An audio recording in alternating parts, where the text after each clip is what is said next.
कि अपनी खुदी से इंसाफ। Now I would like to call Sister Khadija Faizur Rahman of Standard 9 to give a speech on topic Adl.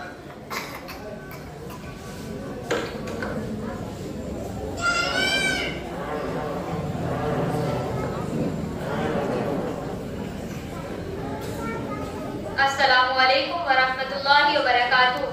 नहमदुहु व नुसल्ली अला रसूलिल करीम, अम्मा बाद। मुअज़्ज़ज़ सामीईन, आज मेरी तकरीर का उन्वान है अदल व इंसाफ की अहमियत। फ़अऊज़ु बिल्लाहि मिनश शैतानिर रजीम, बिस्मिल्लाहिर रहमानिर रहीम। इन्नल्लाहा यअमुरु बिल अदलि वल इहसानि व ईताइ ज़िल क़ुर्बा व यन्हा अनिल फ़हशाइ वल मुनकरि वल बग़ी यइज़ुकुम लअल्लकुम तज़क्करून। इस आयत का तर्जुमा है अल्लाह ताला अदल का, एहसान का और क़राबतदारों के साथ अच्छा सलूक करने का हुक्म देता है और बेहयाई के कामों, नाशाइस्ता हरकतों और जुल्म व ज़ातियों से रोकता है। खुद तुम्हें नसीहत कर रहा है कि तुम नसीहत करो। ये आयत सूरह नहल की है और आमतौर से इसे जुमे के खुतबे में पढ़ा जाता है, लेकिन अफसोस लोग इसके मतलब को नहीं समझ पाते हैं। इस मुख्तसर सी आयत में अल्लाह ताला ने 6 बातों का हुक्म फरमाया है। अदल, एहसान, क़राबतदारों से हुस्न सलूक, बेहयाई से इज्तिनाब, गैरशाइस्ता हरकतों से परहेज और जुल्म ज़ातियों से रुकावट। इतने मुख्तसर से कलाम में ऐसी जामे हिदायत शायद ही कहीं और मिलती हो।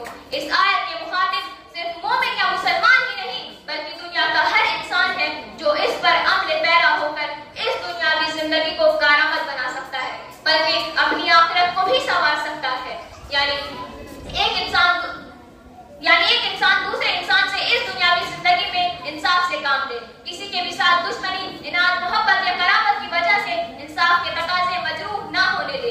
दूसरे मानों में इसे इत्तदाल भी कह सकते हैं, यानी किसी भी मामले में इफरात व तफरीत का इर्तिकाब ना किया जाए, हत्ता के दीन के मामलात में भी, क्योंकि दीन में इफरात का नतीजा लामहला गुलू है, जो इस्लाम के नजदीक एक मज़मूम हरकत है, और तफरीत के माने दीन में कोताही करने के हैं, जो बज़ात खुद एक नापसंदीदा अमल है।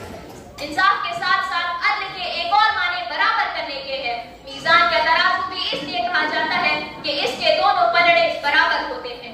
जरा सी ऊंच नीच इंसाफ के मुनाफी होगी। हश्र के मैदान में भी अल्लाह ताला अपनी मीज़ान नस्ब करेगा, जिसमें बंदों के अमाल तोले जाएंगे और मीज़ान अदल के आगे किसी और नापतोल का निजाम नहीं चलेगा। अल्लाह ताला से दुआ है अल्लाह ताला हम सबको अदल करने की तौफीक अता फरमाए। मैं अपनी तकरीर यहीं खत्म करना चाहूंगी। वाखिर दावाना अल्हम्दुलिल्लाहि रब्बिल आलमीन।